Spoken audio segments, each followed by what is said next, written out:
things. We are surrounded by lakes around here. The county government of Kiambu has put a stop to mining activities and construction of buildings in areas hit by floods. Now, the order comes after a wall fell and killed a man in his house in Kinnaur. According to the residents, uncompleted roads have enabled floodwaters to find way into their houses. They now want the government to expedite the construction of the roads to completion to save them from future crises.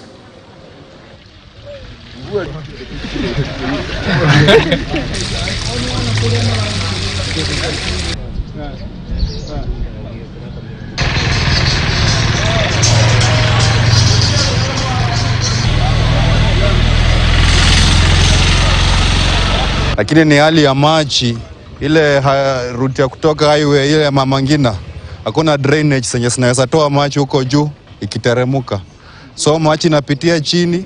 Hii nyumba ilikuwa store, imekuja imepata huyu jamaa alikuwa anangoja hapo ndani, imesukuma hiyo mawe, imeanguka na yeye na amekufa hapa. National government tuweze kujenga hizi drainages, na zaidi ya hayo tuweze kuzipanua ili hii maji inatoka kule kwa barabara kubwa iweze kuwa accommodated kwa hizo drainages, sababu hiyo maji ni mingi juu ile barabara kubwa imejengwa upya, ni barabara pana na inabeba magari mengi na maji mingi pia. Assessing our buildings to make sure that they comply.